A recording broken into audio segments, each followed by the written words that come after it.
Well, a running back that definitely felt that way, Saquon Barkley with the Giants. Barkley was expected to miss all of training camp before not signing his franchise tender. Everybody expected he'd be back for week 1. The Giants, fortunately, find some common ground here with Barkley, a guy that didn't have a lot of leverage. Unfortunately, they come to agreement on a 1-year, $11 million contract, which is basically they added $1 million of incentives based on the Giants' playoff chase for him to get. That's the difference between the tag number he passed up. So nothing crazy here, and Barkley now back in camp ready to roll.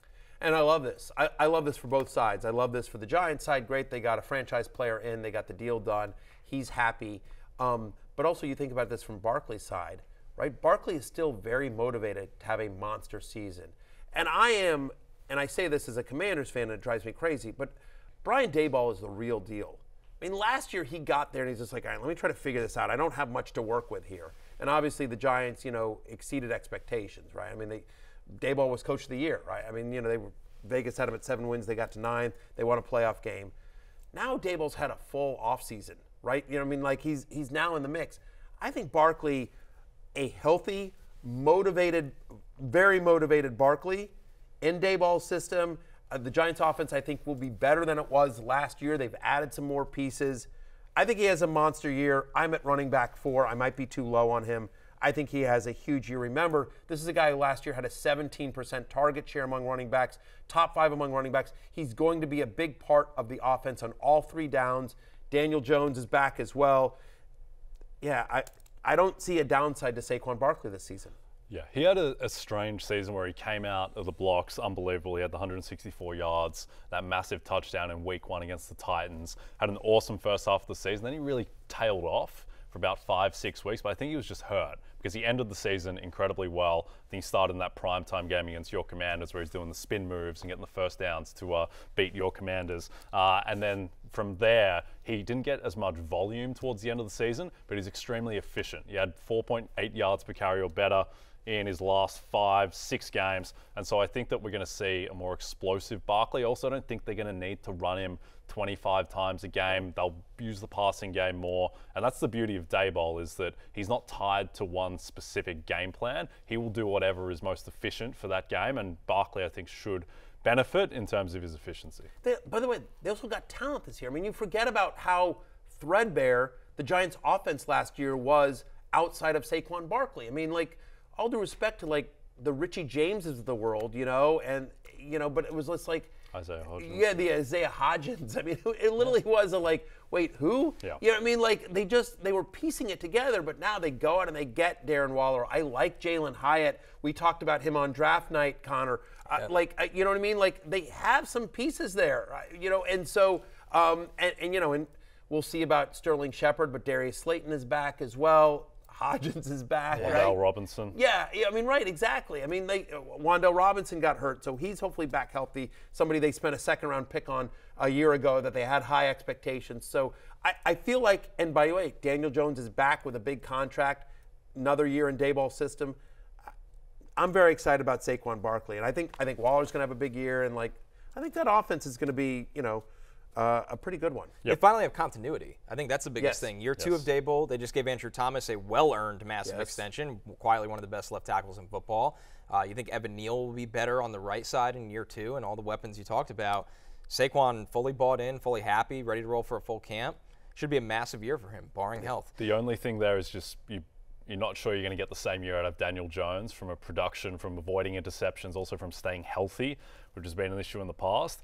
I did place a bet on Saquon at 50-1 to an offensive player of the year. I think it's just too big. I think also there's a just with all the running back stuff, I think if a running back is in the mix, they're going to get such a push because of just the desire to reward a running back with all that's going on.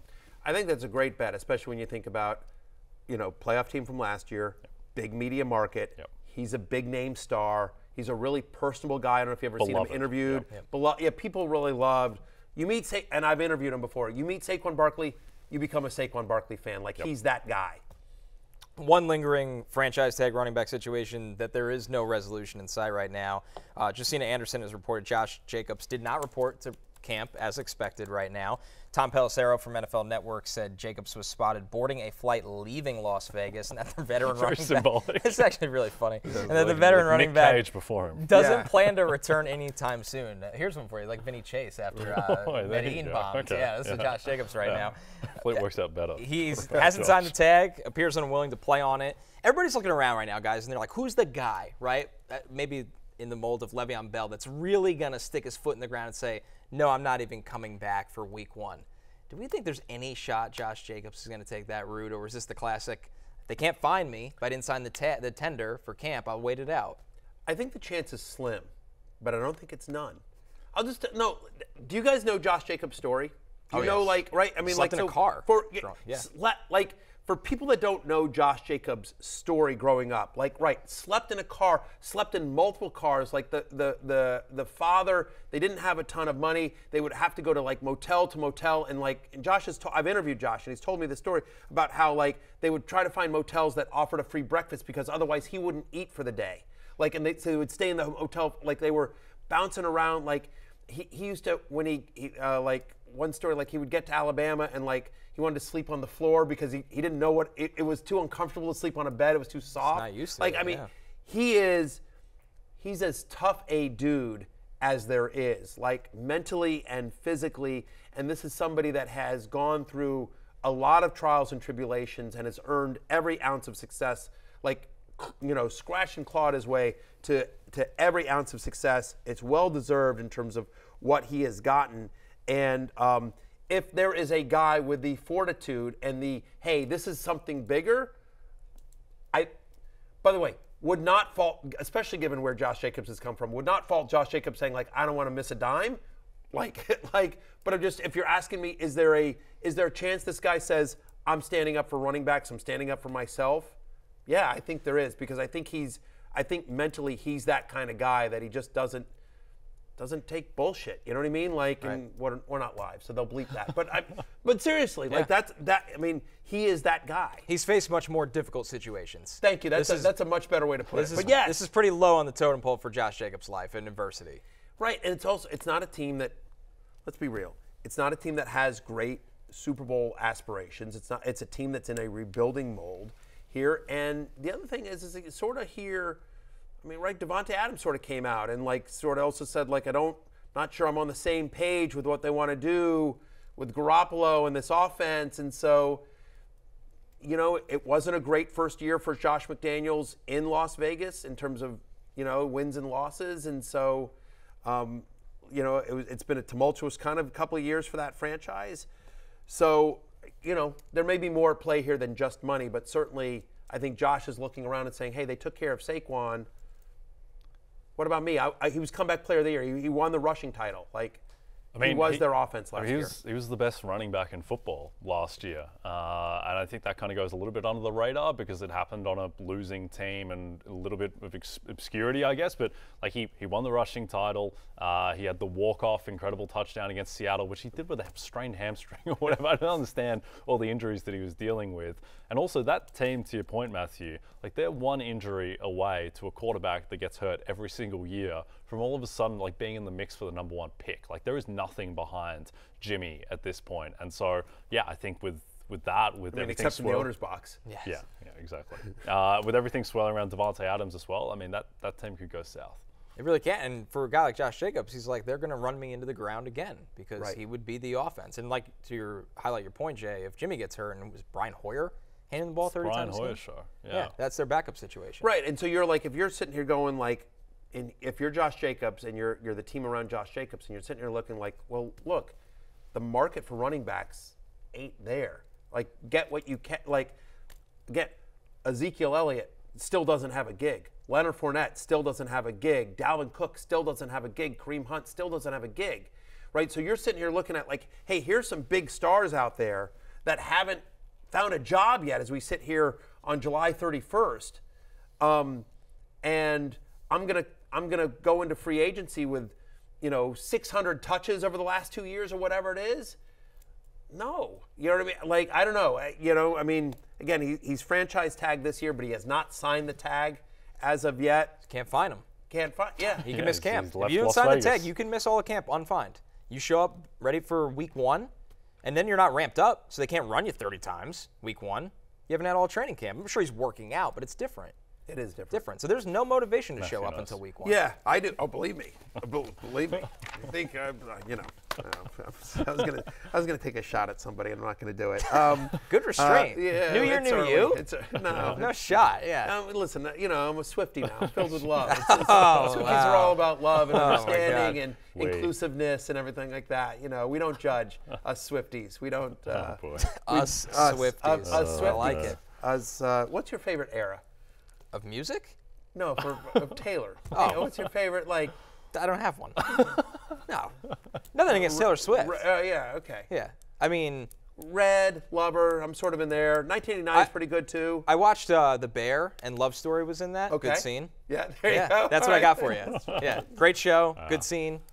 Yeah. You need to get up on your Swift. I really got into 1989 for whatever reason. Out of the Woods is my favorite Taylor Swift song. It's a great outlet. They're all great, by the way. They're all great. Very talented. You know, exactly. Different strokes for different folks. Especially when you make sure you buy Taylor's version of any of this stuff. So how about Joe Mixon? How about Joe Mixon? Good segue. Oh, man. You haven't missed a beat either. It's no. like the midseason for you. I'm shaking off the rust here. Yeah, exactly. You're shaking it off. Yeah, nice. Well see, done. You like that? Yeah, pretty much. I know my Taylor Swift. Yeah, of course. How about Joe Mixon? So, I mean, by the way, that's another thing, right? Before we move on to Joe Mixon, real quickly, I just want to say, as we're talking about like those big name, that's the other piece here is that. So I think if you're the Colts or you're the Raiders or you're some of these other teams, you're looking around saying like, listen, if I need to, I'll just go sign Zeke or Dalvin Cook or Kareem Hunt or Leonard Fournette. Like, you know, there are big name veterans that have been effective, highly effective at the NFL level. And all those guys had somewhat down years last year. Kareem Hunt had a really down year. But still, I mean, Fournette performed at a high level. So did Cook. So did Zeke. Like, he's not the Zeke of old, but he's still an effective NFL running back at this stage of his career. Yeah, and the other thing is Kyle Shanahan's already got a running back, so he can't get any more. So that's what that spot is taken, which would be the spot otherwise. Before moving on to Mixon, but like it feels like Dalvin Cook to the Jets. I mean, we're taping this on Monday, July 31st at noon. So as of right now, there is no deal yet between Cook and the Jets, but that's looking, Connor, like he was out at practice. I mean, that's a very rare visit. But it's all based on medical, right? He had to come in and do the physical. If he's medically fine, it feels like it would be a surprise if they don't find common ground. Right. I mean, it seems like Rodgers Miami's redid his contract. They have a boatload of cap space. They want to slowly ramp up Breece Hall. That's the big takeaway, too. They don't want Breece Hall week 1, 25 touches. There's no interest in that for the Jets. Right, and I also feel like, again, obviously very different players, but you think about Aaron Rodgers for 1 second here. Sorry to veer off here in a Dalvin Cook thing, but think about Aaron Rodgers. He's back. He's like, okay, I got Nathaniel Hackett, ran his offense in Green Bay. I got Cobb and Lazard. I got my guys from Green Bay. And what did we do in Green Bay? We had Aaron Jones. We had A.J. Dillon. He's like, you know, they went more run heavy, more balanced. It wasn't all on 12, now number 8. It wasn't all on Rodgers those last couple years in Green Bay. And so if they're sitting there, if Hackett and Rodgers are saying, like, listen, you got Breece Hall and Dalvin Cook behind you. Now you got Lazard, you got Garrett Wilson, you got Cobb, you got your guys. All of a sudden, Tyler Conklin, like whatever. All of a sudden, right? You know, all of a sudden, like I could see Aaron Rodgers really wanting 2 backs. And all due respect to Michael Carter, he ain't Dalvin Cook, right? And so that's a pretty interesting offense. All of a sudden, if you've now suddenly got to deal with either Dalvin Cook or Breece Hall in the backfield, and you've got to deal with Aaron Rodgers and his weapons in the passing game, so it makes sense from a pure NFL standpoint. And when it does happen, assuming it does happen, we'll break down what it means fantasy-wise for both Breece Hall and Dalvin Cook, likely on Wednesday's show. But I think that's interesting. But I do think if you are taking it back now, and I think the Patriots, whether it's Zeke or Fournette, both had visits with the Patriots. My sources are telling me that the Patriots do want somebody other than Ramondre. So they're going to sign a veteran. I don't know whether it's one of those guys or somebody else, but they will sign somebody other to complement Ramondre Stevenson in New England. So I think that'll be one of those guys landing there. But I think that what Joe Mixon did is he took a look around and said, I don't want to be a free agent like these guys searching for a job. We've got a chance to do something special here in Cincinnati. So he takes a pay cut. And if you're Josh Jacobs or you're Jonathan Taylor and you're sitting there going like, look, Saquon was able to eke out $1 million more, right? Mixon had to take a pay cut. and if you're Jonathan Taylor, Jacobs, ain't getting any love. So, I mean, I feel like and you've got big names that can't find jobs here. It does feel like Joe Mixon sort of looked around and said, like, yeah, man, I'm, a little bit less money, but a chance to stay in a situation where I will be the bell cow, where we got a legitimate shot at the Super Bowl. It makes all the sense in the world. Yep, I think so. And it always seemed like it would be the final outcome for Joe Mixon to come back. And yeah, he'll be the guy that he was last year. No Samaje Perine there anymore as well for Mixon. Just last thing on the Jets before we move off of that, is Bam Knight just not in the picture? I think he actually can make the roster over Michael Carter. Okay. I really do. Plays special teams. I mean, former All-ACC kick returner, did return some kicks for the Jets last year and very early in camp, but I think he's had a better camp than Carter from people I've spoken to as well. And it does seem like, by the way, they just really like him. They do love him. Bigger back. That's kind of fits the mold. Carter, you got to realize it was a different area. Had an okay rookie season, not a good year two. He was a fourth-round pick, right? Fourth-round pick. So not like a ton of draft capital there with Michael Carter. Yep. I think it would, if they sign Cook, I think it would be Brees and Cook, and then Bam probably makes, and they're going to keep Izzy Abanikanda from Pitt, their fifth-round pick. So they'll probably carry 4 running backs. It's really down to Bam or Carter, and I would lean Bam right now. Yep. By the way, thank you for saying that other guy's name. Abanikanda. Yeah, thank you. I didn't want to. By October, you'll have mastered it. Sure, I will. Absolutely. All right, let's talk about Joe Mixon, who, by the way, 5 straight seasons for Joe Mixon of averaging at least 19 touches per game. Last year, career high in targets, receptions, and receiving yards per game. The touchdowns were inconsistent for Joe Mixon, but the fact is, to your point, no Samaje Perine, and I guess we'll see, but you've got Chase Brown. You've got Chase Brown and I think your boy from A&M is there too. Travion Williams, right? Yep. Yeah. So you get Travion Williams is there, and and so maybe they sign a veteran, but it doesn't seem like it. So I feel like Joe Mixon is going way too late in drafts. This is something I tweeted out, X'd out. I tweeted it out. It was Twitter. It was Twitter still when I did it. So yeah, this is something I tweeted out, and I would have threaded out. I am on Threads, by the way. Follow me there. I'm a very exciting follow. At Matthew Berry TMR on all forms of social media, except the Finest Life app, where I am merely at Matthew Berry. I will say what I tweeted out at the time. What I tweeted out at the time was that criminally undervalued in terms of ADP, and it'll go up somewhat, but I don't think enough. He's a guy that's going to get 20 touches a game on one of the best offenses in football. Period. End of story. Again, you can say but the Bengals want to go to the Super Bowl, and they ain't going to the Super Bowl with Chase Brown or Chris Evans or Travion Williams. All due respect to those guys. Unless there's an injury. You know what I mean? They're not going to be Zach Taylor learned his lesson in the Super Bowl. Yeah, running Samaje Perine with it. On third down, yeah. Down on the line, yeah, I wouldn't have done that again, Zach. I think there's something just kind of unexciting about Joe Mixon. I think it's because he's the third biggest name on the offense. Certainly Burrow and Chase have him lapped, and you could argue T. Higgins does as well. So I think there's just that aspect. Also, last year he obviously had that huge 5-touchdown game, and outside of that, probably didn't. I get he was fine, but he didn't blow people away. He just doesn't have the star power of these other bigger names like Taylor and Saquon and Henry. But when you just look at the production, it speaks for itself, and that team is obviously going to score. But I'm going to give you a stat here. Last year, I think this would surprise you, but last year Joe Mixon had the second most carries of any running back in the NFL inside an opponent's 10-yard line. So he was second in the NFL in goal-to-go carries. And again, he didn't convert a lot of them. You know what I mean? Because maybe he got him on the 8-yard line or whatever, and just things happen. But touchdowns are somewhat fluky. He's not allergic to touchdowns. We've seen him score them in years previous. And to your point, that crazy game, it was Carolina, right? Yep. The Carolina game where he had the 5 touchdowns.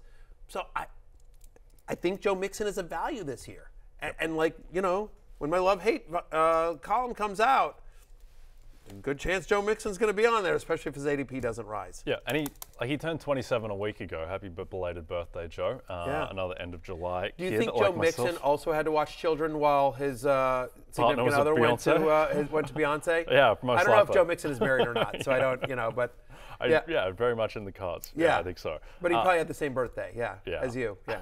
And the other thing with Mixon is that he is durable. Like, he's played 14 games, 5 of the past 6 years.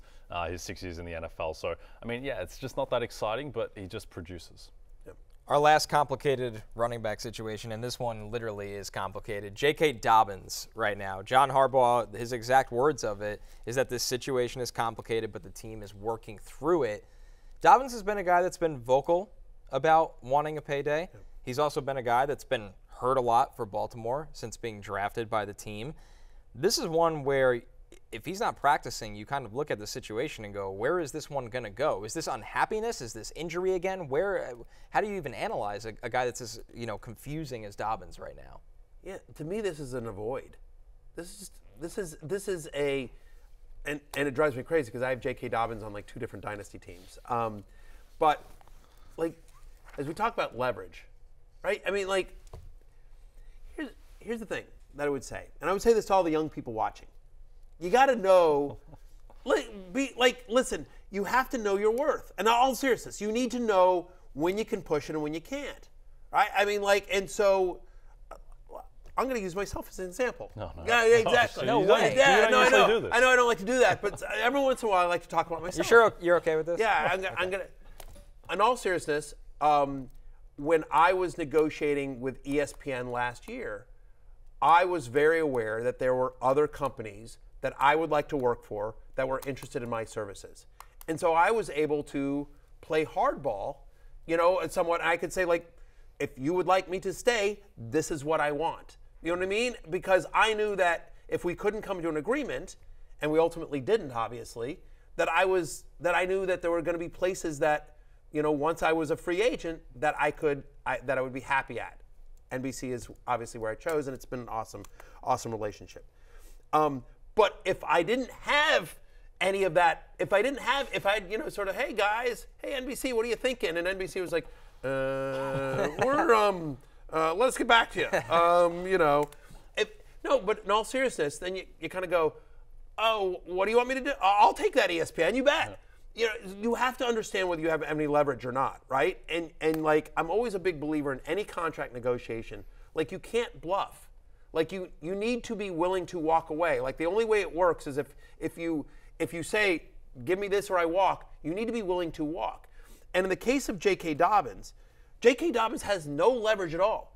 J.K. Dobbins has never played a game in the NFL career where he's gotten more than 17 touches. He is somebody that has had flashes, but has, for whether it's because Baltimore didn't trust him or because of their system or whatever, but he's never been the guy. There's always been Gus Edwards or somebody else. And I think if you're the Ravens and you're sitting there, listen, man, when you weren't available last year, we pulled Devontae Freeman off of his couch, and we were able to get production out of him. We were able to dust off Latavius Murray, and get, they have gotten production from some of their guys, including Gus Edwards. And so you can sit here and say, like, if you're Josh Jacobs, yeah, you have leverage, man. You won the NFL rushing title last year. Saquon Barkley, you're the franchise in the face of the... You're the offense. You're the offense. You have leverage. Jonathan Taylor, I think, has not a lot of leverage, but at least a little bit, because Jonathan Taylor has a resume that says, hey, listen, when I'm right, I can be a difference maker in this league. J.K. Dobbins doesn't have that yet. He just doesn't have that yet. And now you're also, by the way, let me put it another way. If you're J.K. Dobbins, like, you're talking with Baltimore. Look what Baltimore did with Lamar Jackson. No, seriously. Lamar Jackson is a quarterback, a former MVP winner, right? And like 26 years old, and they still, were like, yeah, okay. See if you can find a better deal, Lamar. We're okay. We're good. Like, they played chicken with Lamar Jackson. And so, I love you, J.K. Dobbins, but, like, you ain't Lamar Jackson. You ain't close to Lamar Jackson. And you're like, what are you doing? What are you doing? Again, the Melvin, so you saw it flash on the screen. We haven't gotten to there yet, right? But they signed Melvin Gordon. Melvin Gordon is fine, by the way. Melvin Gordon can still play. I thought last year he played when he got on the field, he played at the same sort fumbles. Huh? It's just the fumbles. Yeah, the fumbles, but he's fine. And when we think about what's going to happen with this Baltimore offense under Todd Monken, their new offense coordinator, they're going to throw. They're going to throw. Look at what the Ravens did this offseason. They ultimately gave a big money deal to Lamar Jackson. They have Bateman. They draft Zay Flowers. They signed Odell Beckham Jr., who didn't come there. Beckham had offers. Beckham came there after talking to Lamar, talking to Todd Monken, talking to Harbaugh, and realized, okay, I'm going to be getting the rock. And they have Mark Andrews as well. So this is the team that's going to be much more pass heavy than it has been in previous incarnations. And so they have Gus Edwards, they have Melvin Gordon, and so you're like, J.K. Dobbins, dude. And so you talk about wanting no piece of Jonathan Taylor. I want no piece of J.K. Dobbins until this resolves itself. Yeah. Because it's still, even if he's back in camp, I think it's going to be a pass-heavy offense. Yeah. Even when he was breaking off his big runs towards the end of last year, he was limping through them. He just hasn't had the health at all. And the thing with running backs is, for all the discussion, I think it's unfair because there's this huge gap between, what they're paid relative to other positions and how they are marketed as stars of the NFL. Because obviously, you think of the Tennessee Titans, you think of Derrick Henry, and then you think of almost no one. There's a gigantic gap until you think of anyone else. But in terms of how running backs affect the spread, when Henry in 2021, when he was on pace to win Offensive Player of the Year, he's on pace to flirt with 2,000 rushing yards again. He breaks his foot against Indianapolis, but no one knew that he'd broken his foot. Then all of a sudden, he got ruled out for the subsequent game against the Rams. The line moved half a point off of Derrick Henry. And I think it was from 6.5, 7, so maybe a full point in normal movements when you're not dealing with key numbers. But, whereas when later that season, Carson Wentz looked like he was going to miss a game and they were going to have to play Sam Ehlinger, the Colts, line moved a touchdown from Carson Wentz to Sam Ehlinger. So that is the reality of positional value in the NFL, at least according to the betting market. And so when you're dealing with guys like J.K. Dobbins, running backs, they matter. They absolutely matter, particularly if you can add value as a receiver. Christian McCaffrey, hugely valuable. You have outlier seasons like Jonathan Taylor in 2021, hugely valuable. But guys like J.K. Dobbins, there's just no leverage at that point. Yeah, no. Austin Eckler, friend of the podcast, Austin Eckler, huge part of the Chargers offense. Yes. And that, by the way, speaking of another guy, that seems to have gotten resolved a little bit, but that's another running back that also didn't get paid what he wanted, situation that looked a little bit dicey there. And so, J.K. Dobbins, read the room a little bit. Yeah. You're not, guys that have had much more productive NFL careers than you are struggling. And so, I don't know. I just think it's tough to invest in J.K. Dobbins at his current ADP. Yep. This should be the year Dobbins is setting himself up where he can have that kind of leverage, not doing it right now. Because I think the Ravens are going to be good, by the way. Yes. I think the Ravens are going to be good this year. And so, I think I'm really excited to see what Monken does with this offense. And so, if I'm J.K. Dobbins, I want to be part of that. And now he's playing games and, what are you going to do? Hey, it's Matthew Berry from NBC Sports and RotoWorld.com. Just want to thank you so much for watching what you just watched, or at least being too lazy to click out of it after the autoplay just kept it going. So either way, thank you so much for just letting it scroll by your screen. And now I'd like to ask you respectfully, okay, please subscribe to the NFL on NBC YouTube channel for the latest NFL news, fantasy headlines from RotoWorld, and betting analysis from NBC Sports Edge.